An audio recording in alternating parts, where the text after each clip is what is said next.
9. Here on the Domino's Postgame Report, I'm Adam Cavalier, joined by Carson-Newman Headman's basketball coach, Chuck Benson. Chuck, good Lord, what a defensive effort for your team here on the road in the South Atlantic Conference. Yep. Can you turn me up? I can't hear anything. You can't hear anything. Sweet, sweet Chuck. How about now? Is that better? Yes, much. All right. You got your levels set. That's probably about the only fumble of the night, is not having your audio levels set. 65-49, you beat the Bulldogs. Wingate just makes 5 shots in the second half, shoots 25.5% from the field. Yeah. What'd you see out of your team, Nikki? Just an overwhelmingly superb defensive effort. Well, that's I challenged them that we had to defend at an elite level. That coming here on the road midweek, which we typically never do. You and I both know we come on Saturdays. This place was packed. It was rocking. The women's team had already juiced up the crowd with a really nail-biting win over Tusculum. And so everything was stacked against us, but we had the right preparation for the 2 days. We had the right focus today about our jobs. And hey, Cav, I mean, this is the third season, man. And so you saw there was a lot of determination, motivation based on the fact that we're in postseason play, and our guys really wanted to get to Furman. Let's talk about some of the individual efforts. Luke Brennigan, 5th career 20-point night. You're unbeaten all time when he scores 20. Really felt like he took over, especially in the second half. Oh yeah. I mean, I've said before, like he's our point guard, he's our quarterback. We're best when he's in the game and when he's doing what he did tonight. Not only defending but leading. He's leading. He's sort of getting us to do things, and being not only a leader and a facilitator, but a point maker. And we needed that tonight. And you saw him. He was locked in, man. He was really locked in. Tripp Davis, 39th member of the 1,000-point club, and I mean, kind of your classic Tripp Davis game, a multitude of steals, gets north-south and gets in transition, and that's what makes him the 39th member of Carson-Newman's 1,000-point club. What did you see out of your senior guard? I could tell. I literally could tell the last couple of days, man, that these guys had a look on their face in preparation. I could tell when we got over here there was a serious tone to what we were doing. Win, Coach. Thanks, man. Thank you. There was a very serious tone, and I'm not surprised what Tripp did. I mean, Tripp wants to keep playing. You know, you and I both know, Kev. Once you've had a taste of success like Tripp Davis has had here, on both an individual level and as a team, nothing else will satisfy. And he wants to go down, either go out on top or go down swinging, one or the other.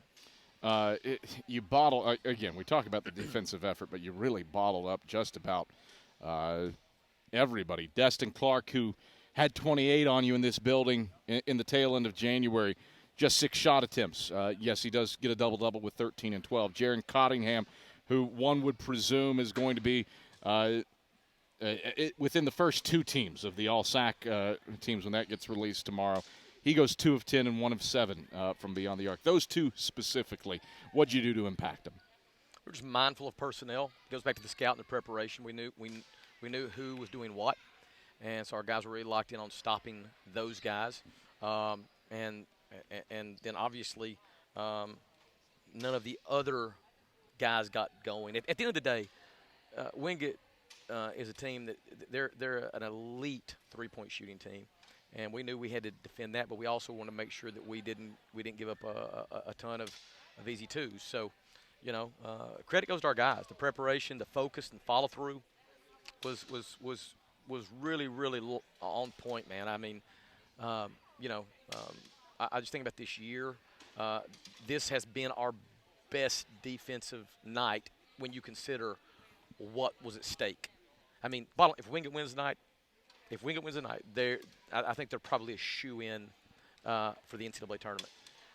I hope they still get in, especially with Tusculum having lost. But I hope they get in. But it's going to could be a little bit more difficult now. Could be.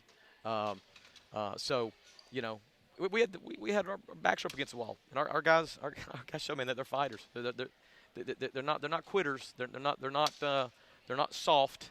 they're fighters, and they came through when it was demanded and needed the most. You turn your attention to the semifinals. Get to play in Timmons Arena.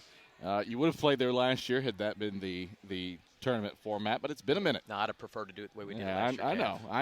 I know you would have. I know you liked going on the road and playing away from home for 2 games. But you go back to Timmons Arena, first time that you play in the semifinals in Timmons Arena since Charles Clark's senior season. Yeah, in a minute. Lincoln Memorial awaits. What do you have to do to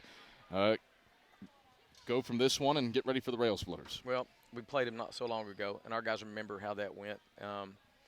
We'll go back, get back tonight, practice the next 2 days, and be ready to go on Saturday. There's no secret what we're going to do. We're going to go in there and try our best to defend their scoring, and then we've got to be really intentional and deliberate about getting the kind of shots we want. Got to rebound it, take care of the ball, and hopefully victory will favor us again. All right, Chuck. Pleasure as always. Congrats on arguably one of the most dominant wins for Carson-Newman in Cuddy Arena. Actually, before I let you go, help me put into context just what you did today in this gym, because in a decade of coming here, I've not seen this. No. This is a very, very difficult place to play, and especially at tournament time. We defend. I think this was our best defensive night of the year, and the circumstances were such that anything short of this probably would not have been enough to get a win. So the credit goes to our players and our staff. I thought our staff had some really, really good suggestions throughout the course of the game that on both ends of the court that were beneficial. But our guys, man, it goes back to players, man, and our guys followed through and did the job that needed to be done when it needed to be done. So credit goes to them. All right, Chuck. Pleasure as always. Congrats on the win. Thanks, Kev. That is Carson-Newman head men's basketball coach Chuck